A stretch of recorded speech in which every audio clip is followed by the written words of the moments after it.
नमस्कार विद्यार्थी मित्रांनो, 12वी सायन्समध्ये असताना पुढे जर तुम्हाला बीई बीटेक म्हणजेच इंजिनिअरिंग कोर्सेसला ॲडमिशन घ्यायचं असेल तर काही साधारणतः 7 ते 8 इम्पॉर्टंट एंट्रन्स एक्झाम आहेत. त्यातली सगळ्यात इम्पॉर्टंट एंट्रन्स एक्झाम म्हणजे VIT triple E. So VIT triple E नेमकी काय आहे तर याच्याबद्दल आपण या व्हिडिओमध्ये बघणार आहोत. नमस्कार, माझं नाव ऋषिकेश आणि RM करिअर ॲडवायझरच्या या VIT ट्रिपल ई व्हिडिओमध्ये आपण इन डिटेल या एक्झामबद्दल समजून घेऊया.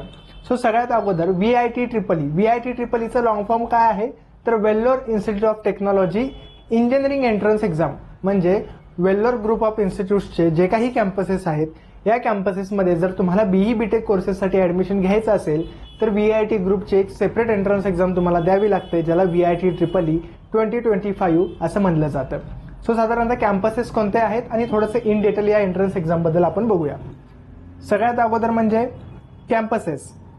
सो VIT ग्रुपचे मेजर जे मेन कॅम्पसेस आहेत ते 4 कॅम्पसेस आहेत, ज्याच्यामध्ये पहिला आहे वेल्लोर, सेकंड आहे VIT चेन्नई, थर्ड आहे VIT आंध्र प्रदेश जो की आंध्र प्रदेश राज्यातील अमरावती येथे आहे, आणि त्याच्यानंतर आहे VIT भोपाळ जो की मध्य प्रदेश स्टेटमध्ये येतो, आणि एक नवीन कॅम्पस झालेला आहे जो आहे VIT Mauritius. So majorly VIT triple E exam देणारे जे विद्यार्थी असतात त्यांची प्राईम चॉईस असते की त्यांना आयदर VIT वेल्लोर किंवा आयदर VIT चेन्नई या 2 कॅम्पसेसमध्ये ॲडमिशन मिळावं. कारण हे 2 जे कॅम्पसेस आहेत हे यांचे मेन कॅम्पसेस आहेत, आणि कट ऑफचा जरी विचार करायला गेला तरी या 2 कॅम्पसेससाठी कट ऑफ्स हे रिलेटिव्हली हाय लागत असतात कम्पॅरेटिव्हली आंध्र प्रदेश आणि भोपाळचा जो कॅम्पस आहे त्यापेक्षा. कोर्सेस कोणते अवेलेबल आहेत ते आपण थोडंसं बघूया.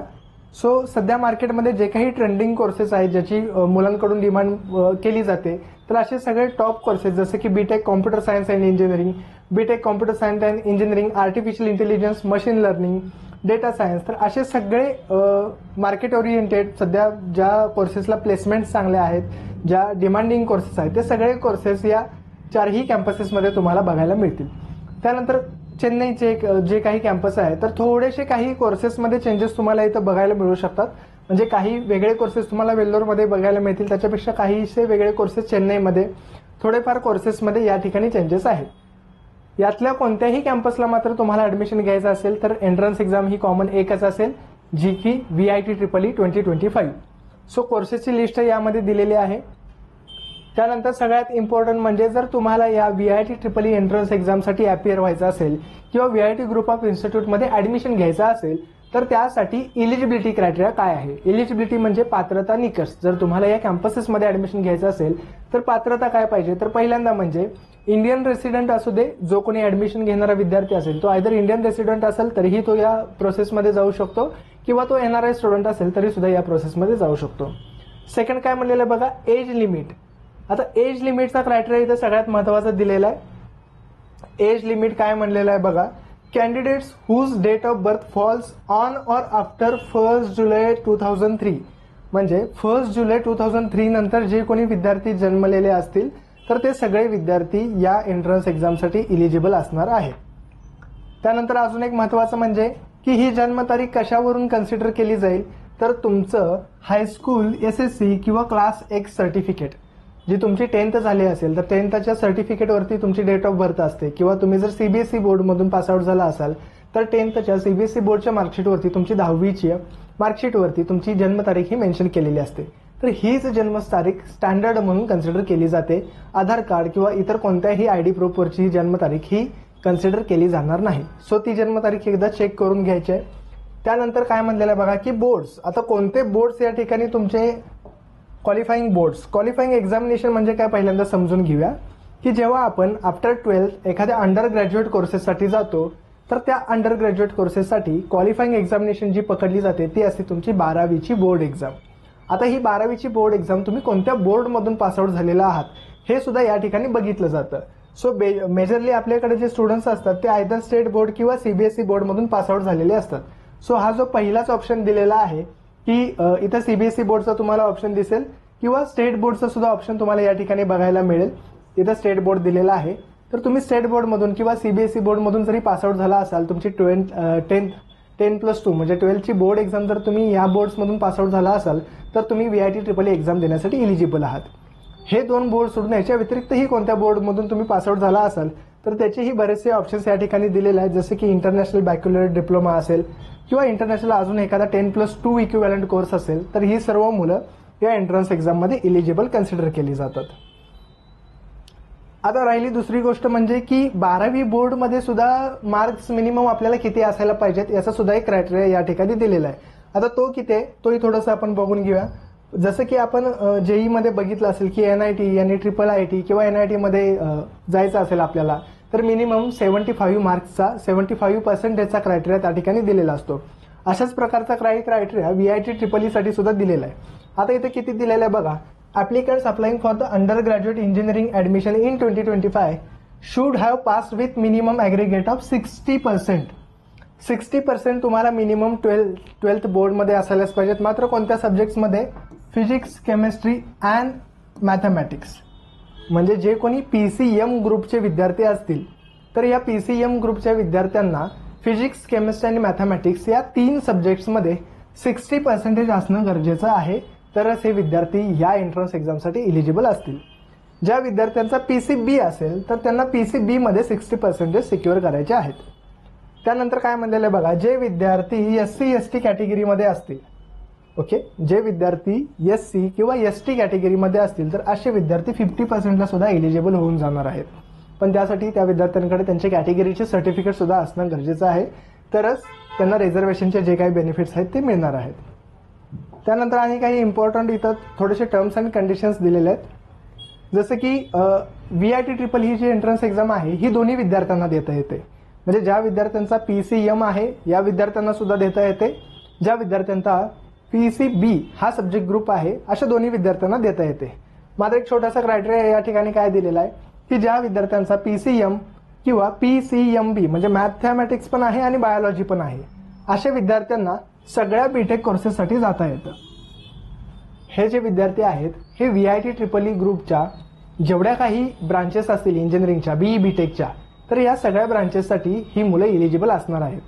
मात्र ज्या विद्यार्थ्यांचा फक्त फिजिक्स, केमिस्ट्री आणि बायोलॉजी आहे, फक्त फिजिक्स, केमिस्ट्री आणि बायोलॉजी आहे तर अशा विद्यार्थ्यांना कोणकोणत्या कोर्सेसला जाता येतं बघा.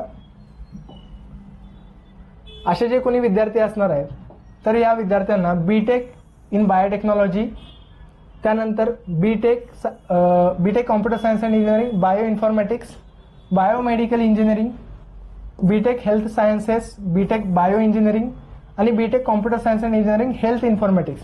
म्हणजे बायो सब्जेक्टशी रिलेटेड ज्या काही इंजिनिअरिंगच्या ब्रांचेस असणार आहेत फक्त याच ब्रांचेससाठी PCB ग्रुप असणाऱ्या विद्यार्थ्यांना जाता येणार आहे. याच्या व्यतिरिक्त जे core computer engineering related courses असतील किंवा मेकॅनिकल इंजिनिअरिंग रिलेटेड कोर्सेस असतील तर या कोअर इंजिनिअरिंग कोर्सेसला मात्र PCB ग्रुप असणाऱ्या विद्यार्थ्यांना जाता येणार नाही. याची फॉर्म भरायच्या अगोदरच तुम्ही नोंद करून घ्यायची.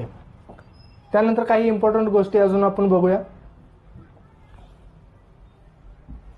सिलेक्शन क्रायटेरिया म्हणजे की एंट्रन्स एक्झाम दिली मात्र ऍडमिशन कशी होणार आहे तर एंट्रन्स एक्झामचे ज्यावेळी तुमचे रिझल्ट डिक्लेअर केले जातात तर त्या रिझल्टच्या वरती तुमची एक रँकिंग मेन्शन करून आलेली असते आणि तो काही एंट्रन्स एक्झामचा तुमचा स्कोअर असणार आहे. कॉम्प्युटर बेस्ड आहे, जी काही CBT बेस्ड तुमची टेस्ट होणार आहे तर या टेस्टच्या बेसिसवरतीच तुमची सगळी ऍडमिशन प्रोसेस ही केली जाणार आहे. याच्यामध्ये सगळ्यात इम्पॉर्टंट एक रूल आपण समजून घेऊया. इथं काय म्हणलेलं आहे बघा. Candidates with rank up to 1 lakh are eligible for counselling to all the 4 कॅम्पसेस.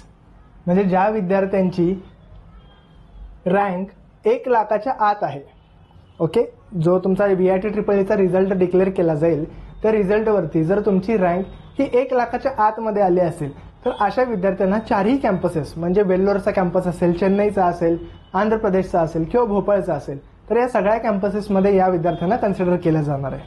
मात्र ज्या विद्यार्थ्यांची रँक ही 1 लाखाच्या वरती जाईल, rank holders above 1 lakh are eligible for counselling to only VIT Andhra Pradesh आणि VIT भोपाळ. म्हणजे ज्या विद्यार्थ्यांचा एंट्रन्स एक्झाममध्ये स्कोअर कमी येणार आहे तर असे विद्यार्थी फक्त आंध्र प्रदेशच्या कॅम्पसमध्ये आणि त्याच्यानंतर भोपाळच्या कॅम्पसमध्ये या 2च कॅम्पसेससाठी ते इलिजिबल असतील.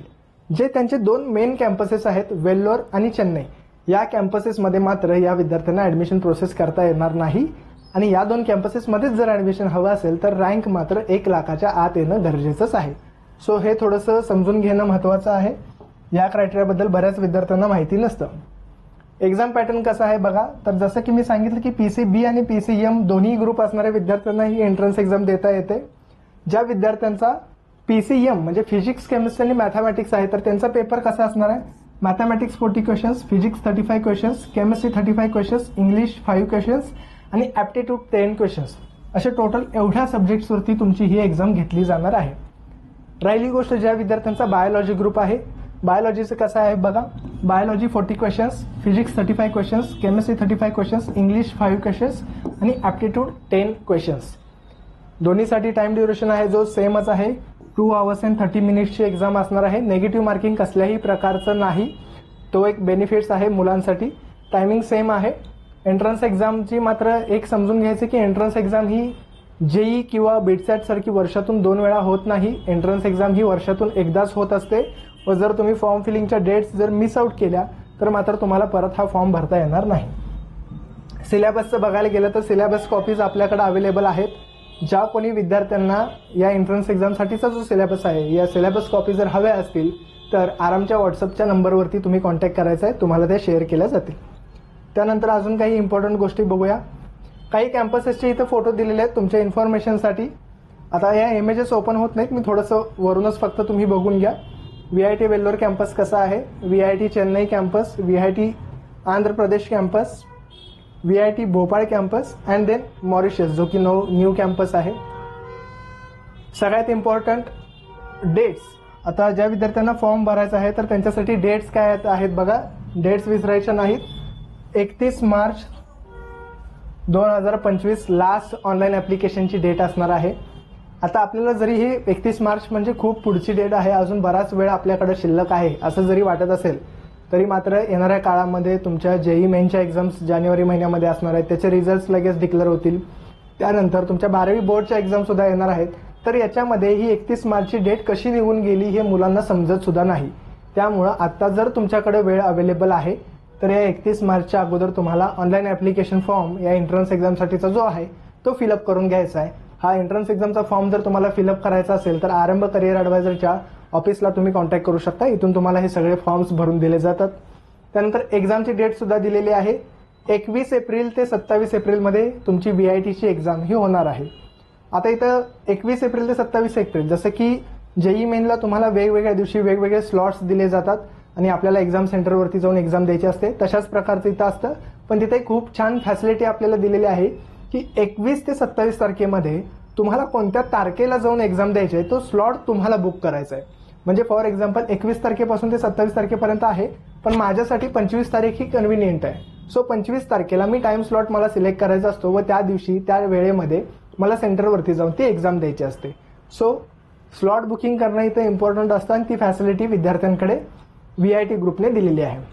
त्यानंतर रिझल्ट बघा. रिझल्टची डेट सुद्धा दिलेली आहे. 30 एप्रिल 2025ला या एंट्रन्स एक्झामचा रिझल्ट लागणार आहे व लगेच मे महिन्यामध्ये तुमच्या काउन्सिलिंग प्रोसेस या चालू होतात. आता काउन्सिलिंग प्रोसेस म्हणजे काय की तुमच्या एंट्रन्स एक्झामचे रिझल्ट्स आले व रिझल्ट आल्यानंतर तुम्हाला कोणकोणत्या कॅम्पसेसमधले कोणकोणत्या ब्रांचेस हवे आहेत तर त्याची ऑप्शन एंट्री करणे या सगळ्या गोष्टी लगेचच चालू होऊन जातात.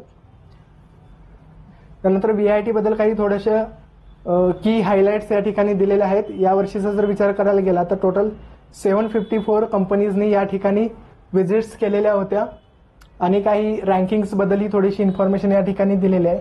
जर NIRF रँकिंगचा विचार करायला गेला की प्रत्येक इंडियातील प्रत्येक इन्स्टिट्यूटला टॉप इन्स्टिट्यूट्सला गव्हर्नमेंटकडून एक रँकिंग प्रोव्हाइड केली जाते. सो त्या रँकिंगचा विचार करायला गेला तर ओव्हरऑल युनिव्हर्सिटी रँकिंग या युनिव्हर्सिटीला 10 रँक्स मिळालेले आहेत. म्हणजे 10th रँकिंगला ही युनिव्हर्सिटी येते. त्यानंतर जर इंजिनिअरिंग कॅटेगरीमध्ये विचार करायला गेला तर 11th रँकिंगवरती युनिव्हर्सिटी येते, जी रँकिंग बऱ्याचशा NIT आणि IIT पेक्षा चांगली कन्सिडर केली जाते. त्यानंतर रिसर्चमध्ये सुद्धा 13 रँकला आलेली आहे व ओव्हरऑल रँकिंग 19 आलेला आहे. प्लेसमेंट सुद्धा यावर्षी ज्या काही प्लेसमेंट झालेल्या आहेत प्लेसमेंटचे स्टॅटिस्टिक्स सुद्धा या ठिकाणी दिलेले आहेत.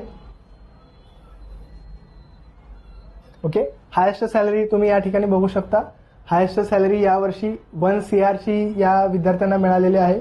इथंही कॉलेजच्या वेबसाईटवरती तुम्ही बघू शकता हायेस्ट पॅकेज 1 CR विद्यार्थ्यांना मिळालेलं आहे. सो खूप चांगली युनिव्हर्सिटी आहे. ऑनलाईन ॲप्लिकेशनच्या डेट्स ऑलरेडी चालू झालेले आहेत. मी सांगितलंच या ठिकाणी ज्या विद्यार्थ्यांना VIT EEEचा फॉर्म भरायचा असेल तर साधारणतः 1350 रुपये ॲप्लिकेशनची फीज आहे. 1350 एवढी वन टाइम ॲप्लिकेशन फी आहे ज्या विद्यार्थ्यांना या एंट्रन्स एक्झाममध्ये पार्टिसिपेट करायचं असेल तर. मात्र फॉर्म तुम्हाला 31 मार्च 2025च्या अगोदर फॉर्म फिलिंग करून घ्यायचं आहे. फॉर्म जर भरायचा असेल तर आरंभ करिअर ॲडवायझरच्या ऑफिसला तुम्ही व्हिजिट करू शकता किंवा जो हेल्पलाईन नंबर आहे त्या हेल्पलाईन नंबरला तुम्ही कॉन्टॅक्ट करू शकता. हेल्पलाईन नंबर डिस्क्रिप्शनमध्ये दिलेला आहे. व अशाच इम्पॉर्टंट अपडेटसाठी आरंभ करिअर ॲडवायझरच्या यूट्यूब चॅनलला सुद्धा सबस्क्राईब करा. थँक्यू.